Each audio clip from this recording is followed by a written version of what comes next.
Ассаламу алейкум ва рахматуллахи ва баракатух. Құрметті көрермендер, Алла субханаху ва тағаланың қалауымен сіздермен емін-еркін тақырыпта сүннетке деген сүйіспеншілік атты тақырыпта сөз қозғайтын боламыз.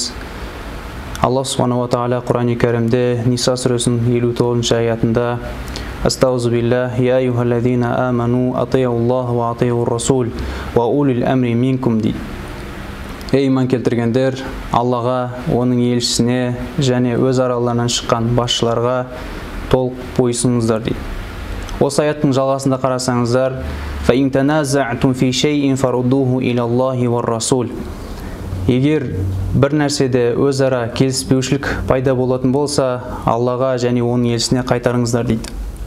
Осы аяттың тәпсірінде көптеген ғұлама ғалымдарымыз Аллаға қайтарыңыздар деген сөз Алланың кітабына қайтарыңыздар, пайғамбар саллаллаху алейхи уассаламның сүннетіне қайтарыңыздар деген сөз дейді.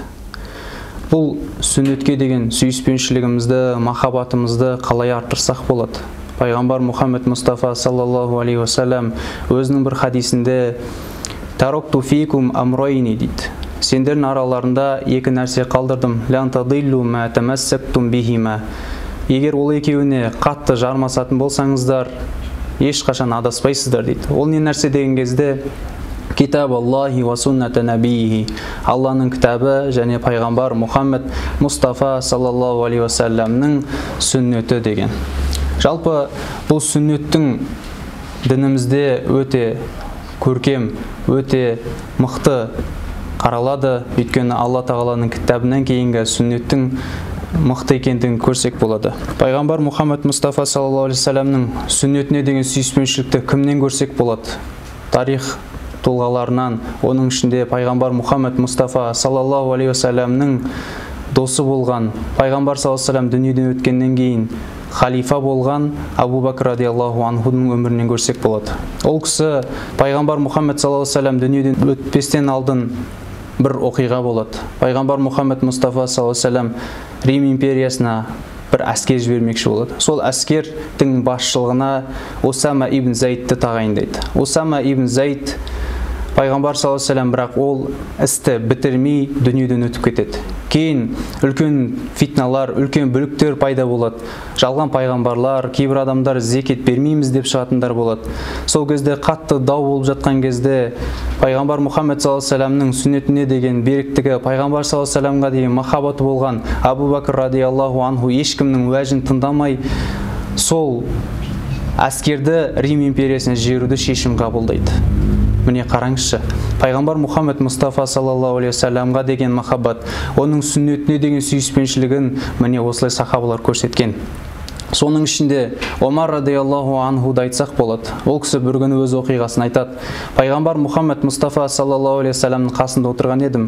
Пайғамбар Мұхаммед саллаллаху алейхи уассаламға айттым дейді: «Я Расулалла, мен сізді өзімнен барлық нәрседен сізді қатты жақсы көрем» дейді. Сонда Омар радиаллаху анхуға пайғамбар саллаллаху алейхи уассалам қарап тұрып: «Ей Омар, сен мені өз нәпсіңнен де артық жақсы көрмейінше толық иман келтірмейсің» дейді. Сол сәтте Омар радиаллаху анху кідіріп, үндемей қалып: «Я Расулалла, мен сізді өзімнен де артық жақсы көрем» дейді. Сол кезде пайғамбар саллаллаху алейхи уассалам айтқан сөзі: «Әл-әна я Омар», ей Омар, міне енді толық болды деп айтқан екен. Сол секілді сахабалардың өмірінен қарасаңыз, Халид ибн Валид радиаллаху анху, ол кісі Алланың қылышы деп аталған. Ол кісі бір күні бір соғыста қатты бір дулығасын іздей бастайды. Жанындағы адамдар ол дулығаны ойлап, қандай екен ол, не нәрсе екен деп қараса, шаң болған, жыртық болған, сонда ескі бір дулығаны алдын алып келеді. Сонда адамдардың барлығы: «Ей Халид, бұл іздеген, соншақты іздеген, соғыс бастамай іздеп жатқан дулыған осы ма?» дейді. Сонда Халид ибн Валид айтады: «Пайғамбар Мұхаммед Мұстафа саллаллаху алейхи уассалам умрадан, қажылық кезінде ихрамнан шыққаннан кейін шаш қидырған еді. Сол кезде маған пайғамбарымыздың бір шашы, мұбарак шашы нәсіп етілді, соны осы тулығама сақтап жүрмін деген екен. Қараңызшы, пайғамбарға деген махаббат, пайғамбарға деген сүйіспеншілік, оның сүннетіне беріктік, сүйіспеншілігі осылай екен ағайын.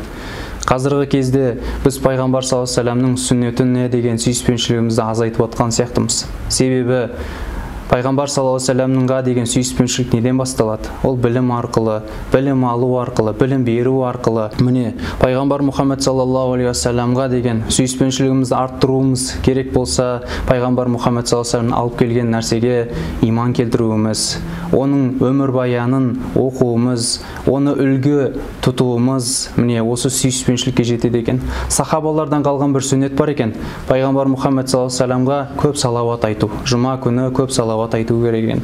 Міне, пайғамбар саллаллаху алейхи вассаламға көп салауат айтсаңыз, көптеген жақсылықтарға жетесіз. Пайғамбардың сүйіспеншілігіне жетесіз. Сахабаларға деген сүйіспеншілігіңіз пайғамбарға деген сүйіспеншілігіңіз болады екен. Пайғамбарға деген сүйіспеншілігіңіз Аллаға деген сүйіспеншілігіңіз болады екен.